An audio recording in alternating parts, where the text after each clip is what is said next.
The right to enter and exit member states across Africa and move freely within them, coupled with the freedom to move goods unrestricted across the continent. These are seen as key drivers for boosting Africa's economic development. The implementation of measures to promote free movement can be considered as prudent practice and even fundamental elements to breaking down the barriers that have limited economic and social integration throughout the continent and sadly even weakened the spirit of Pan-Africanism. The path towards transformation of Africa into a free movement zone and removing prohibitive restrictions was first conceptualized in 1991 in the treaty establishing the African Economic Community, also referred to as the Abuja Treaty, which offered a founding framework for continental integration and set out key objectives for Africa's regional economic communities, including promotion of economic, social and cultural development, and the integration of African economies in order to increase economic self-reliance, development, mobilization and utilization of the human and material resources of Africa in order to achieve a self-reliant development, and promoting cooperation in all fields of human endeavor in order to raise the standard of living for Africans and enhance economic stability. The African Union's blueprint for the continent's social, political and economic development and integration, enshrined in Agenda 2063, recognizes free movement as a key element in achieving the continent's development goals and aspirations by allowing Africans to travel, work and live within their own continent. Agenda 2063 Aspiration 2 outlines the role that an integrated continent will fulfill. And this initiative is further galvanized by the Free Movement of Persons Protocol, which specifies 3 rights which are necessary for the implementation of the goals of the Abuja Treaty. Namely, the right of entry, where African citizens shall have the right to enter, stay, move freely, and exit the territory of an AU member state in accordance with the laws, regulations, and procedures of the host country.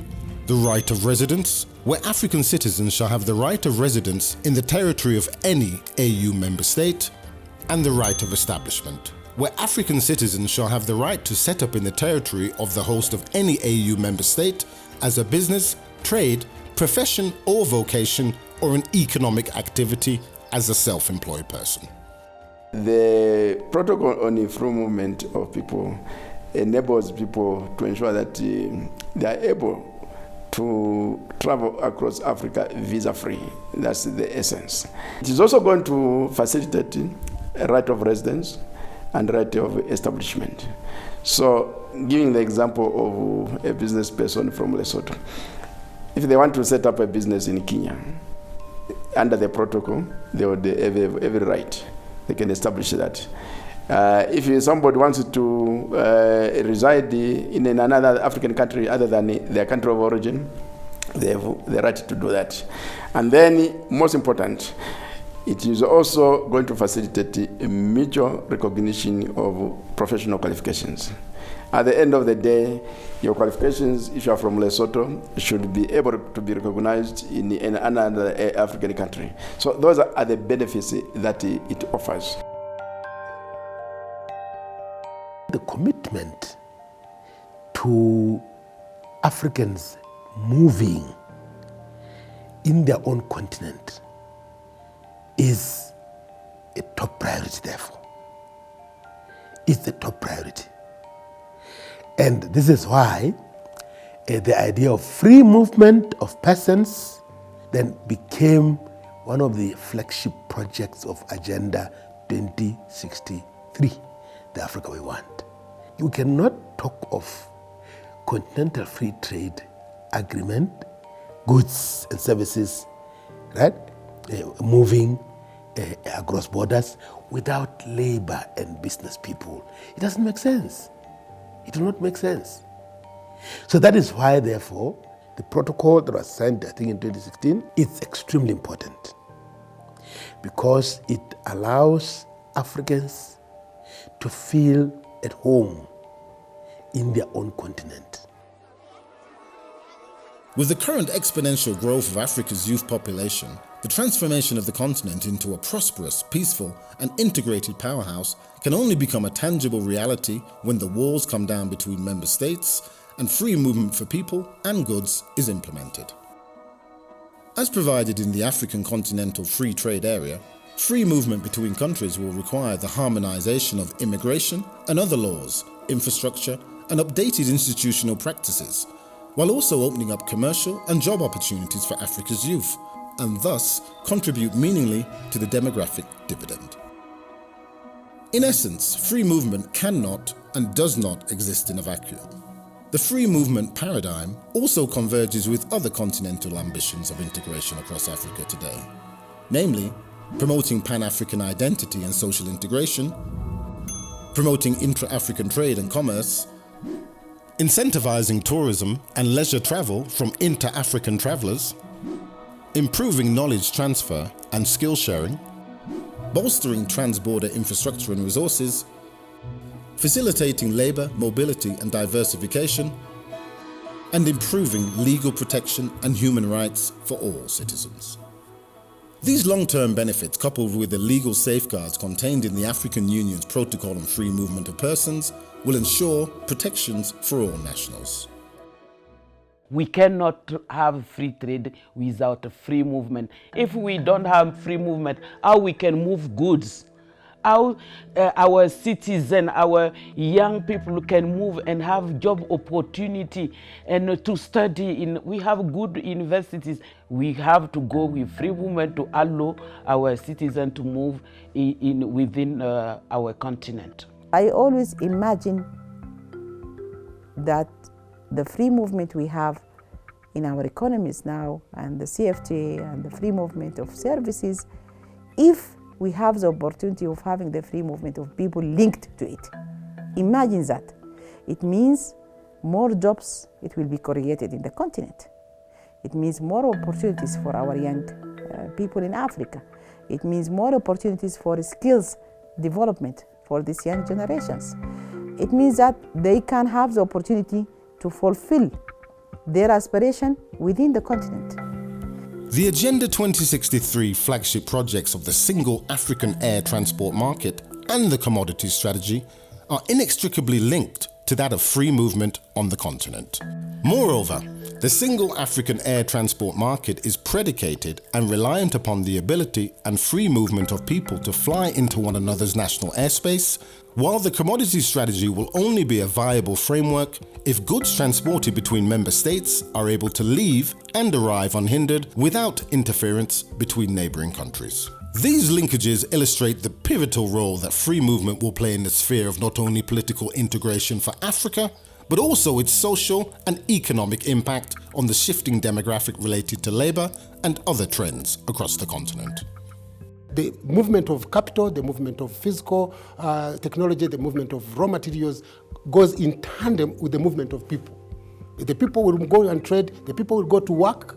I'll give you a very good example, is the marathon that is being produced in Rwanda. If we speak right now, Rwanda is struggling because of the coronavirus, because they are getting all the inputs from China. What if we are producing all the inputs from Africa? The marathon would be an African phone, completely. It's still an African phone by way of saying that the minerals come from Africa, but when you look at the rules of origin, those minerals go to China or other countries, they turn them into chips, into micro other inputs, and they come back to Rwanda for assemblement. So we don't want to assemble. We want to have the whole integrated value, the whole value chain, that one country produces these minerals, another one produces chips, another one produces, then you come and produce a whole phone or a whole laptop, a whole computer, a whole... Electronics would be a very good example. I like to think of the Free Movement Protocol, the Joint Labour Migration Program, the Single African Air Transport Market, and the African Continental Free Trade Agreement as being four wheels of a vehicle If one of those wheels does not move right, the vehicle will possibly grind to a halt or perhaps just not move as smoothly. And we encourage in our discussions with member states as well as with the AUC, we encourage them to look at them as going hand in hand. And this is particularly important in the context of free movement.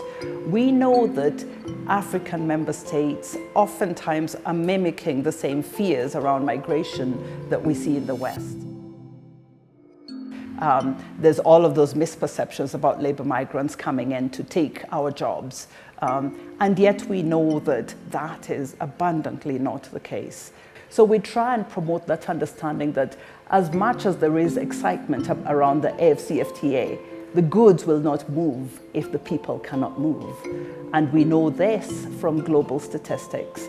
If you look at some of the regions that have the highest inter-regional trade, they are the regions that have inter-regional mobility. Africa remains the least integrated of all world regions, and that is slowing down Africa's economic growth. So we're working very hard, again, with the African Union Commission and the different departments to get them to look at the interconnections between all of these various AU initiatives so that none of them is allowed to lag behind, because if it does, the whole integration agenda will be held back. While 30 countries originally signed the Free Movement Protocol in 2018, ratification and formalization of the agreement via legal instruments is still pending by many member states. So what are some of the issues holding back member states from full ratification? And how legitimate are these concerns? I think that we need to also pay attention to our land borders, because our land borders is where a lot of the, if you like, commerce, informal commercial activities go on. There is a bit of neglect in the sense that if you are concerned about the security of your border, then definitely the start point should definitely be the community living there. If the community across the other border has more facility than the other, you find that there will be this movement, and you find that people will now start struggling either for water or for markets and so on and so forth. And then this kind of brings clashes, and this clashes makes governments hesitate to see the benefits of this free movement. People have fear of the economic impact. People have fear about security. What will be the security implications of people coming into our territory? There isn't the comfort level that there ought to be regarding where other countries are in terms of their civil registry systems, which are very weak. In most countries on the continent, it has to be said. So governments will get comfortable with the idea of opening up to free movement if there are robust systems in place across the continent in terms of civil registry systems, so that whoever turns up at your border with a passport can really, you can have the confidence that this person is indeed who they say they are. I should add that free movement doesn't mean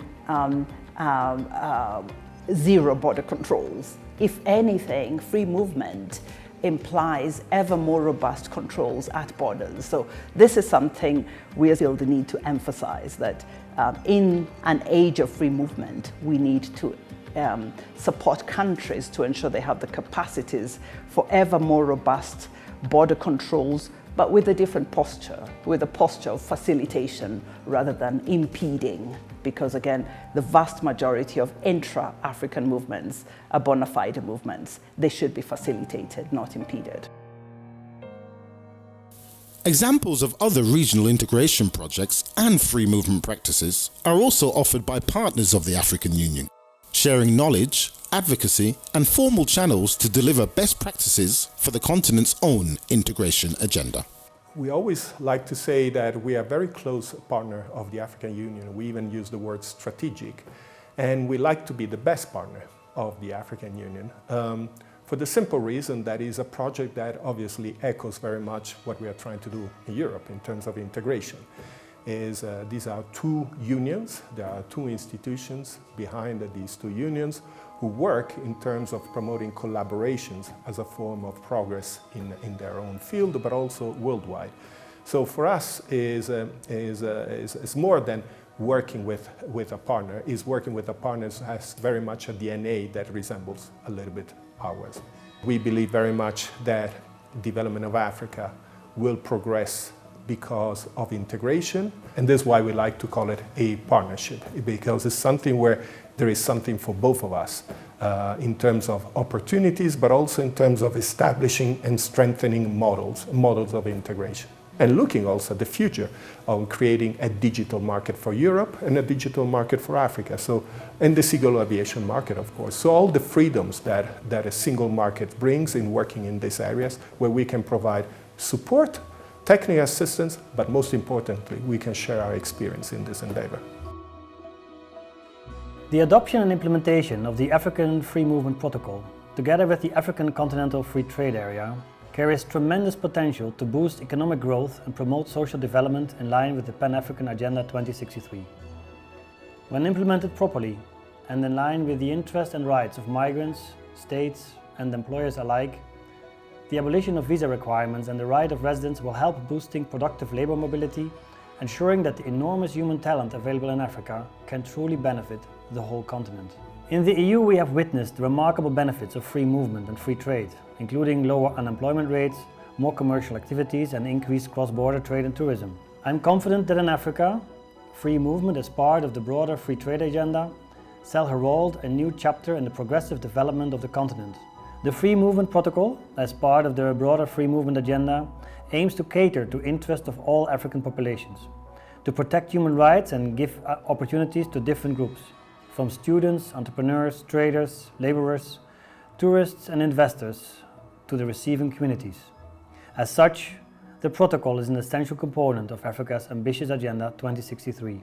If we solve the issue of free movement, creating job opportunities, creating tourism in Africa and moving in Africa, we won't have our migrant going outside.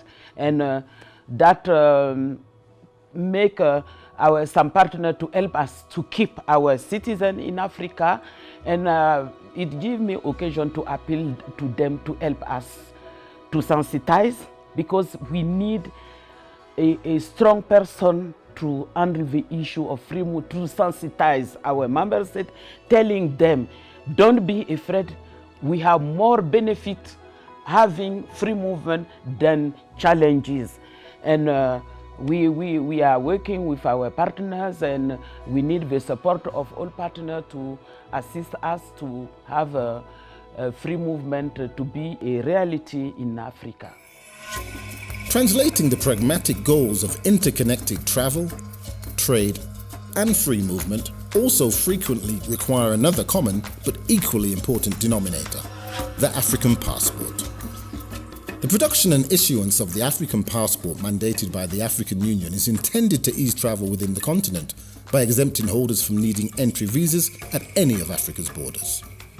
From its launch in 2016, the African passport has remained a crucible of the integration agenda for the continent, while also being one of the flagship projects of Agenda 2063, along with the Free Movement Protocol and the AFCFTA. Another common underreported fact, in the midst of recent vilifying migrant reports emanating from Europe, is that the majority of African migration is inter-African. That is, the majority of travel by Africans for labour, business or leisure is actually from one African country to another African country. The African passport, when synthesized with the expansion of the free trade area, along with inherited labour and settlement rights in neighbouring countries, could also dissipate the demand for dangerous and illegal migratory routes. We want our young generations to have the opportunities they are looking for within the continent. Then if they want to migrate, they can migrate, but our advice for them is just do it through legal corridors. Look for legal pathways for migration. Don't go risking your life, don't be exploited by human trafficking networks. Don't risk your life ending up at the bottom of the Mediterranean or dying in the Sahara Desert. No. Look for legal channels. But first, look for your opportunity at home. But it's not only for the young people to look, it's for us as governments to create this atmosphere. Travelling freely on the continent with the African passport is a crucial asset for promoting labour mobility, investment and skills sharing between neighbouring member states.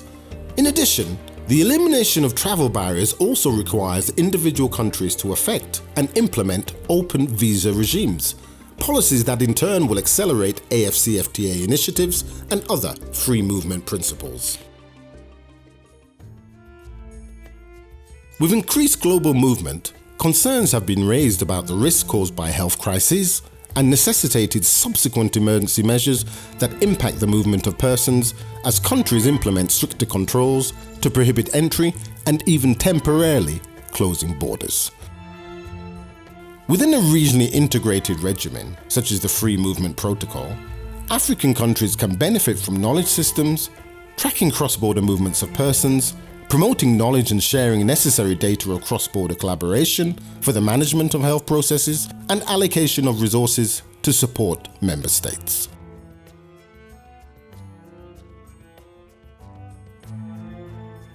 The Americans, the Europeans, predominantly, they move easier than us as Africans in our own continent.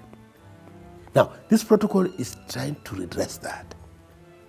We are saying to AU member states, as part of implementing the roadmap of the protocol, first, relax visas. Relax visas and allow citizens to move. The African passport will restore equilibrium in access to continental ports of entry for all African travellers, adding much needed momentum and symmetry to movement while enhancing the integration agenda of the continent. The Free Movement Protocol, the AFCFTA, and the African passport form a comprehensive and cohesive structure for continental integration. And while linked, each are political, economic, and social drivers in their own right. The barriers to free movement across the continent are now outweighed by the opportunities and commitment by member states to affirming the interconnectivity of Africa in all spheres and for all its citizens. What we're also working with the African Union to do is to change the misperceptions around migration, to change the false narratives around migration, especially African migration. And we hope that with time, when migration is better understood, countries that right now see it as a threat will embrace it as the opportunity that it is, again, if well managed. So changing the narrative is another important aspect of our work that will have to be reinforced going forward if free movement is to become the reality that we need for it to be.